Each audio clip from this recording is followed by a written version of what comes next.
Greetings everybody, my name is Tommy the Game Master and welcome to my channel.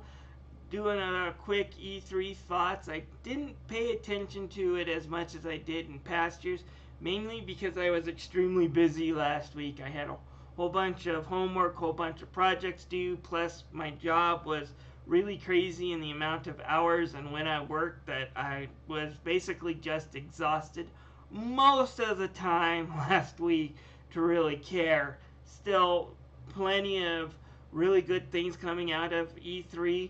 Microsoft had a lot of good games in their showcasing. Kingdom Hearts, Tales of Vesperia, Devil May Cry 5. Only problem with Microsoft is that, and this is the thing with Microsoft, they've got decent hardware. They got great hardware. They got a lot of great services that Sony does not provide on their consoles. But yet, with absolutely no exclusives, there's no reason for me to recommend a Microsoft Xbox console. So until they decide to actually give us a few exclusive, and there were one or two games plus Battletoads that are coming down the line that are going to be exclusive made by them, as well as the fact that they picked up a whole bunch of smaller developers, means maybe some good things will come from them. But right now it's really hard to get excited by anything Microsoft offers, because all the games I got excited for are multi-platform, including the Tales of Vesperia announcement. I got super excited for that. Thought I would be dusting off my Xbox One and actually using it, and then quickly found out, nope, I can get it on Steam as well, which is probably where I'm going to get it. By the way, for those who don't understand why people would be excited by this definitive edition of Tales of Vesperia, it's mainly because it's kind of like Kingdom Hearts 2 Final Mix for the Tales series. Tales of Vesperia got a PlayStation 3 launch that added in a whole lot of new content.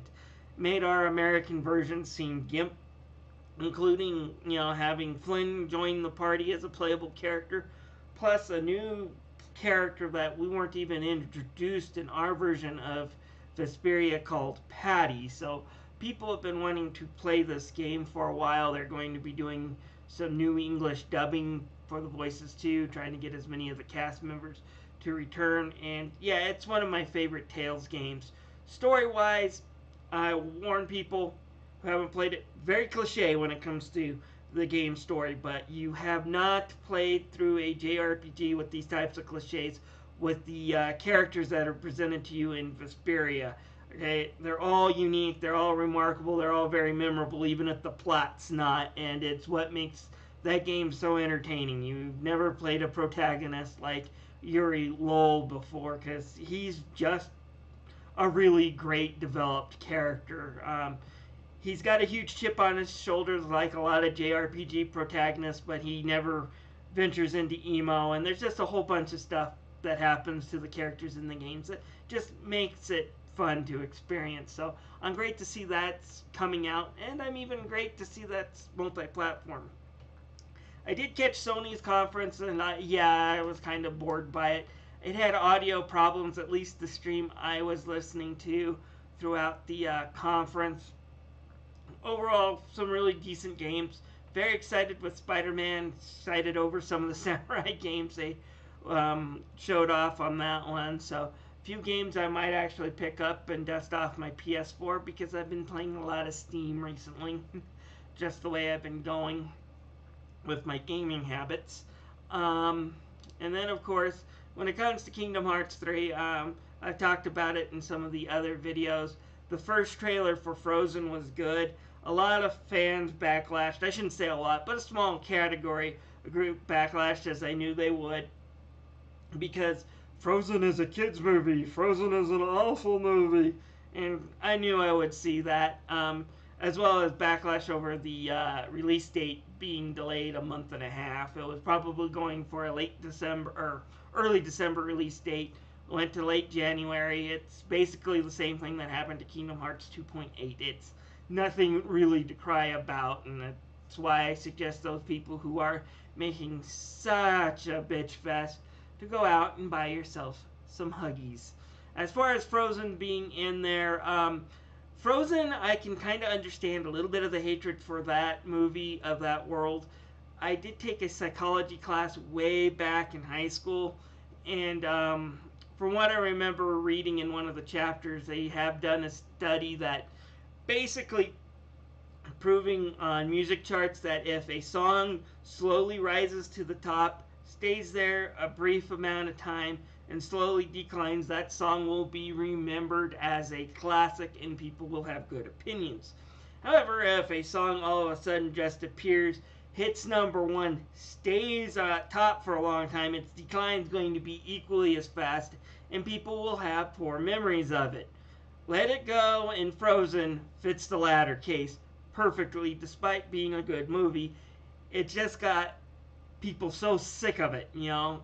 Let It Go's a really great song. I got sick of hearing it after it stayed around for 5 or 6 or 7 months with people constantly playing it, constantly sharing it. So I can understand the hatred of that movie. That said, for the game, I thought it could easily fit a Kingdom Hearts story. What I saw in the trailers when it came to the dialogue, they're really upping up the dialogue just a little bit, making it so Sora's not such a Mary Sue in these Disney worlds. And the world of Frozen looks awesome with the ability to shield slide around and just doing a whole bunch of really neat things. So I'm excited for the Frozen world. The second world they showed off is actually, ironically, I'm surprised didn't get any hate, because to me it's from the worst Disney movie ever made.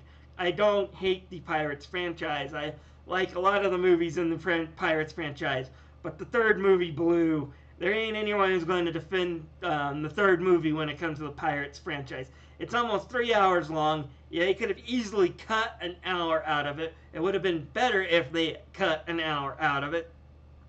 And it just had all these betrayals within betrayals within betrayals, which were supposed to be interesting plot twists. But because I don't know who to root for, or whose side is on who, or what the hell is going on, most of the time in that movie, I got bored easily. So it's just a slog to sit through. That said, when it comes to the Kingdom Hearts version, it looks amazing. I like Sora's pirate get up.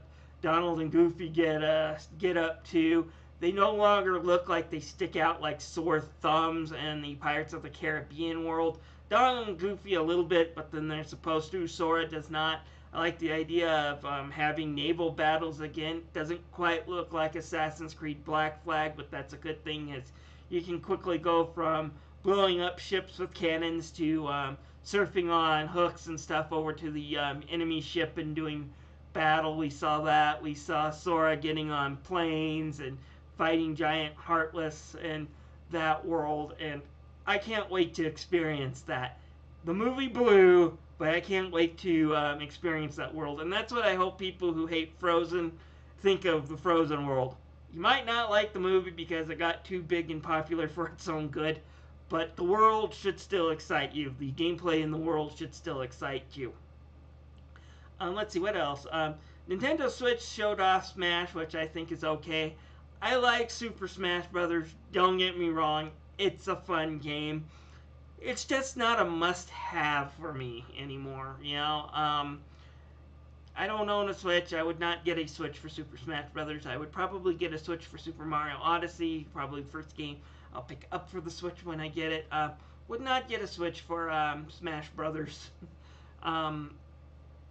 But that's basically Nintendo's biggest presentation, was that and a few other games. Overall, I thought it was a pretty decent E3. There wasn't as much to get excited about, but there wasn't anything that let me down either. This is Tommy the Game Master, thanking you for watching this rant.